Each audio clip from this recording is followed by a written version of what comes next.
أعوذ بالله من الشيطان الرجيم بسم الله الرحمن الرحيم الحمد لله رب العالمين الحمد لله الذي جعلنا من المتمسكين بولاية سيدي ومولاي أمير المؤمنين والأئمة عليهم السلام ثم الصلاة والسلام على أشرف الأنبياء والمرسلين أبي القاسم محمد وعلى آله الطيبين الطاهرين اللهم صل على محمد وآل محمد.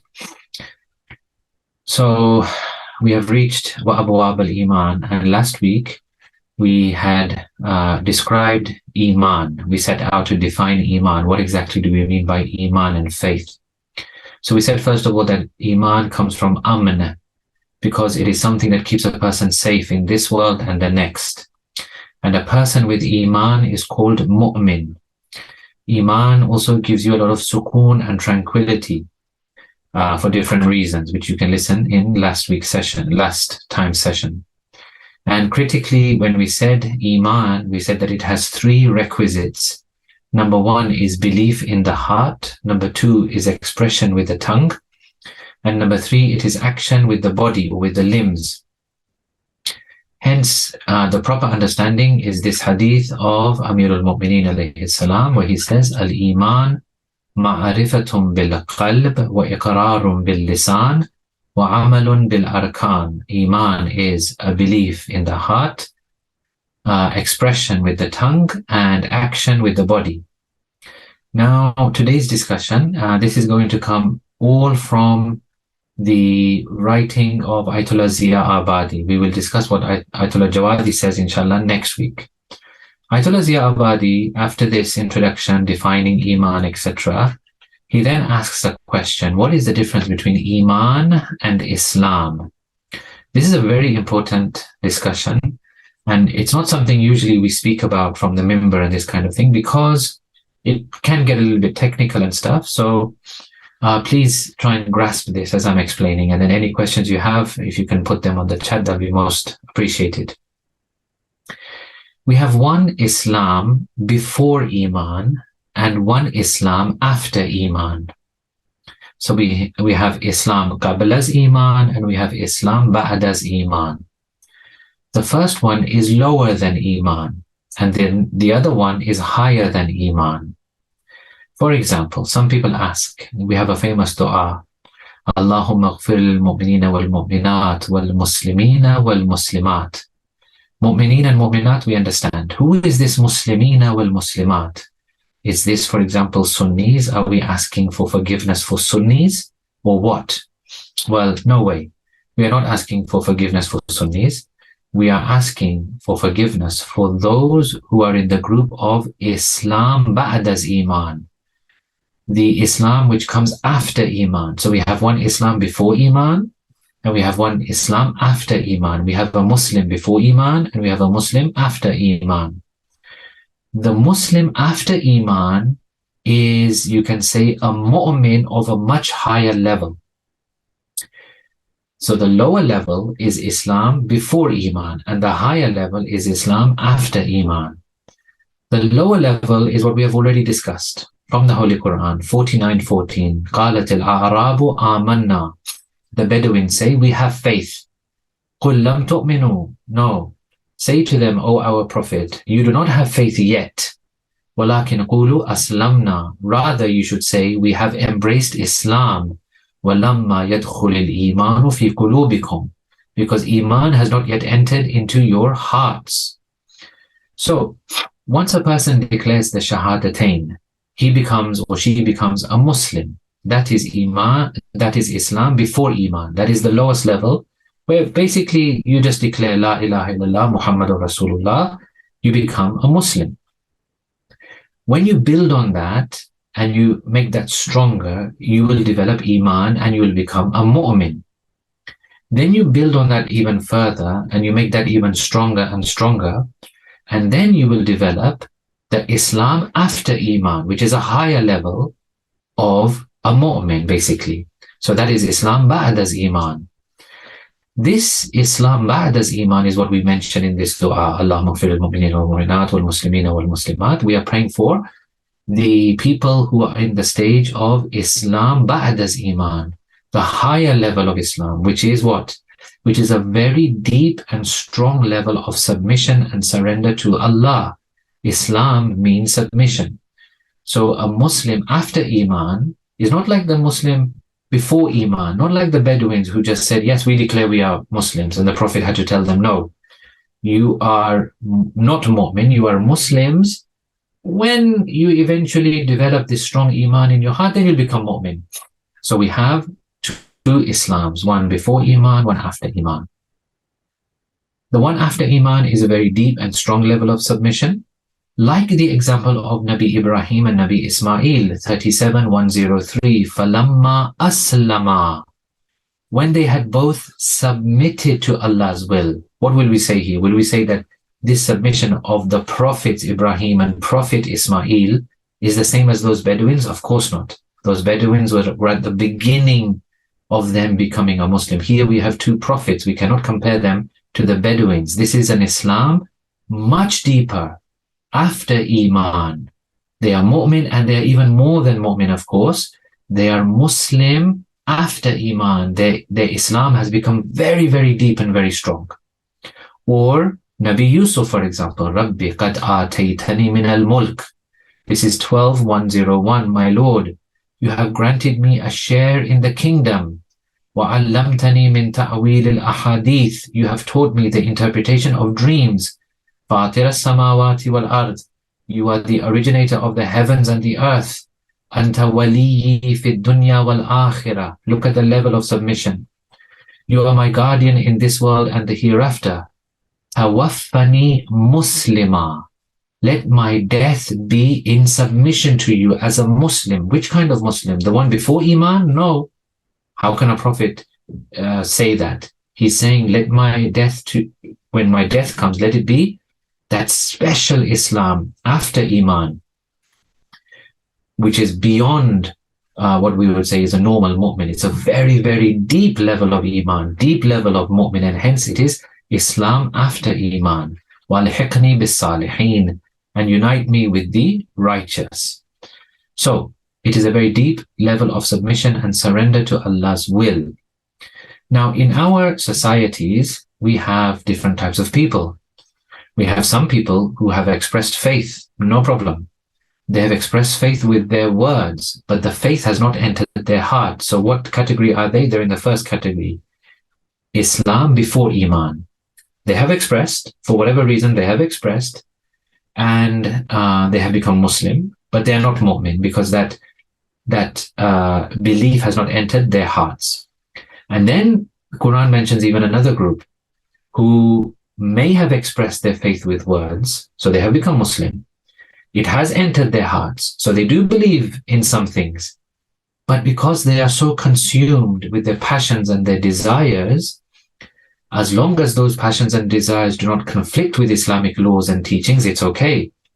But if it conflicts with Islamic laws and teachings, then the Quran describes them as in a very harsh way, because they then start to mess around with religion, which I would argue is one of the things that we are seeing today in our societies, that people are, believers, inshallah, but then they will not follow certain things. They'll say, I reject this, I reject that, I don't believe in this, I don't believe in that. This is acceptable, but this is not acceptable.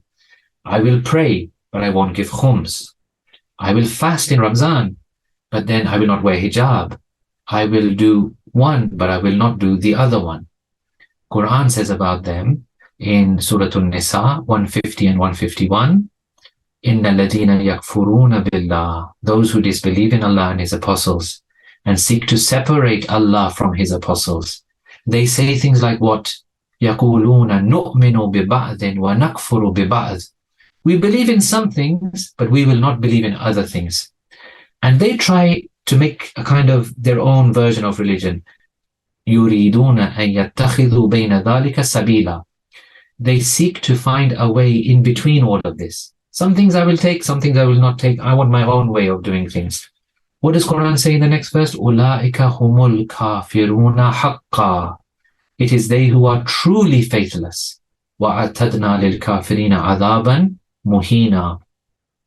And we have prepared for the faithless a humiliating punishment. So then what is proper Iman? What, we don't want to fall into this category, obviously. So then what category do we want to fall in? What is proper Iman? A complete Iman, Imaan-e-Kaamil, is to be surrendered and submitted to Allah and His orders and teachings. In other words, we want to really end up in that third category, the Islam after Iman. And we want to enter into, to get there, we have to implement the third part of the definition, which is وَعَمَلٌ بِالْأَرْكَانِ. The action with the body is required to have Iman.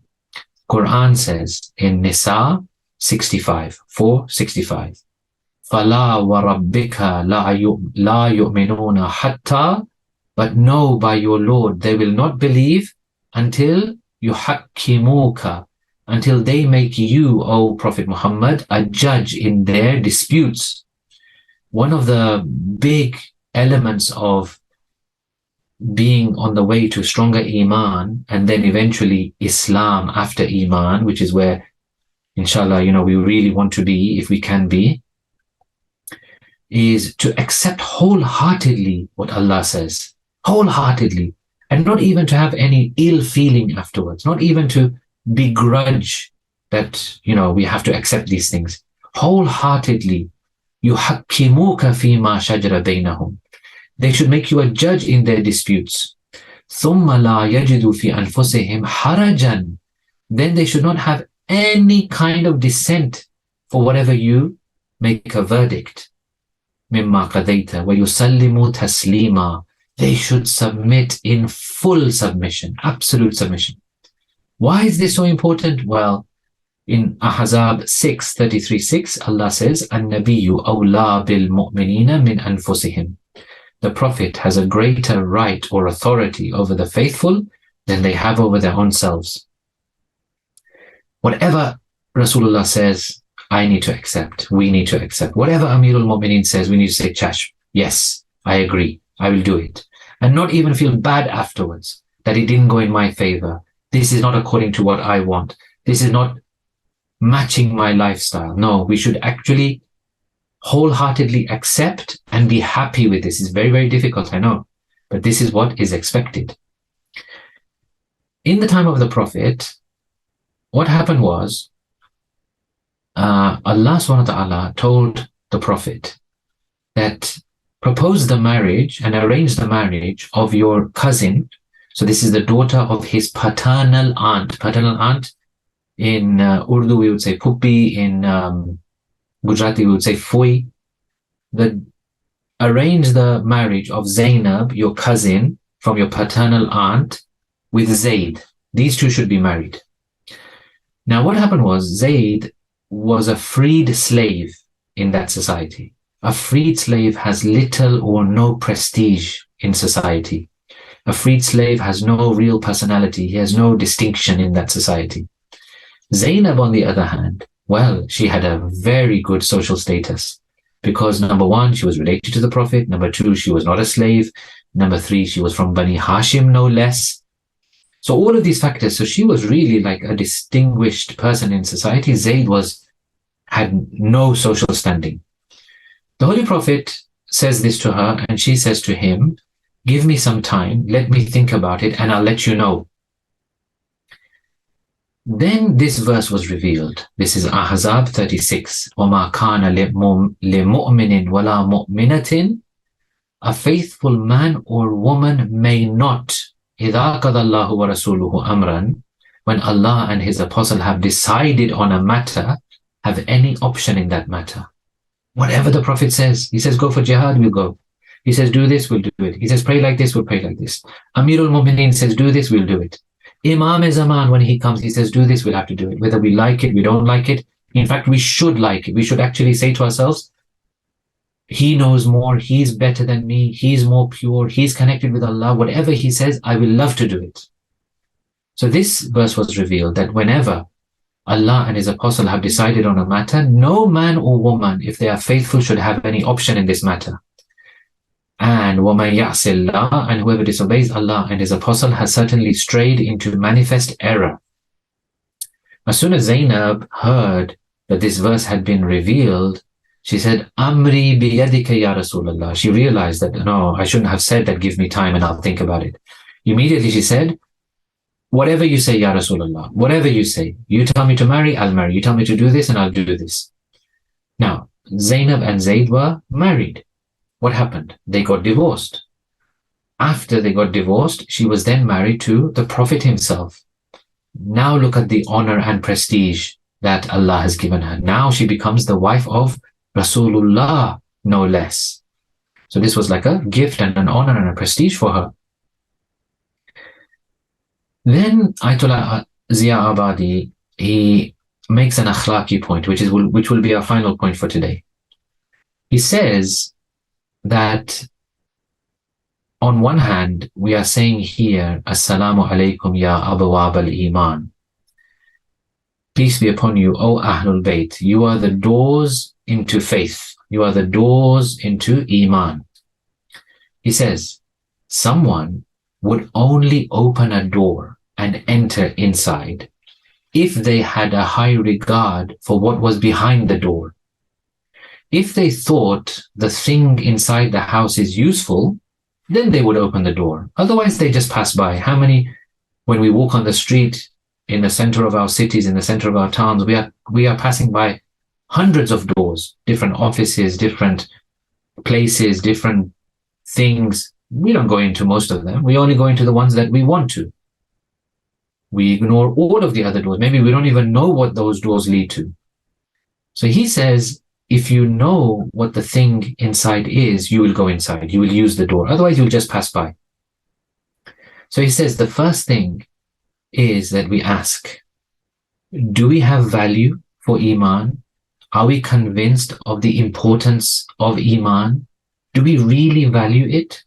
Or have we marginalized it in our lives? Is Iman really at the forefront of our thoughts? Or is it an afterthought? Are we busy in this world, so busy with so many important things like building nice houses and getting the best cars and wearing the best clothes and buying the best perfume and eating the best foods? Is that why we've been sent on this earth? Is that what we should be busy with?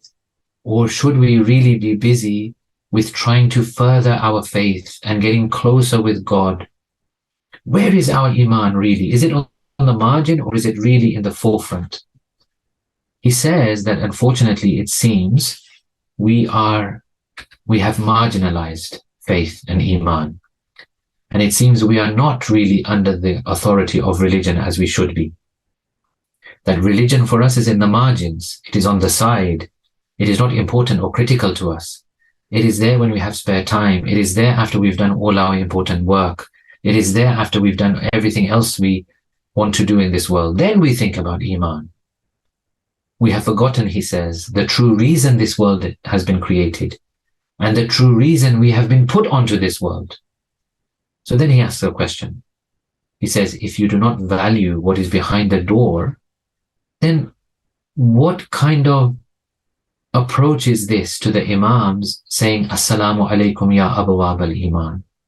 If you yourself don't value your Iman, if you yourself don't work on your Iman, then what are you saying when you say to the Imams, you are the doors towards faith and I'm saluting you and I'm paying my respects to you? Is this genuine? Is it authentic? Is it sincere?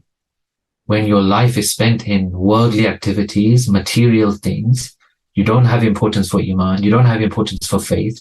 Religion is something that you pick and choose. If you have the least to do with the hereafter, then what kind of utterance is this? If you are consumed by your worldly life and luxuries, then what are you saying to the Imams here? You say, Assalamu alaikum ya Abwaab al-Imaan. But at the same time, you have removed Iman and religion from your life. And then you say, but I want to be close to you, O Imams, who lead to Iman. This is what he wants us to ask ourselves and think about. And then he says, and when you stand there in the haram, you're in front of the Zarif, for example, you're in the haram, you're in Najaf, you're in Qom, you're in Karbala, you're in Mashhad. What would the Imams be thinking when you say this? Yes, the Imams are very kind. They're very, very, very kind. And they love their zawar. But what would they be thinking when you say things like this? Is it genuine? So this is an akhlaqi point which we finished off today with. Inshallah, we'll continue this same line next week as well, because Ayatullah Jawadi has some extremely important points which I don't want to miss on this part of the Ziyarat. So this was our discussion, part 2 on Abwaab al-Imaan. Inshallah, we'll continue this next week. Wassalamu alaikum wa rahmatullahi wa barakatuh.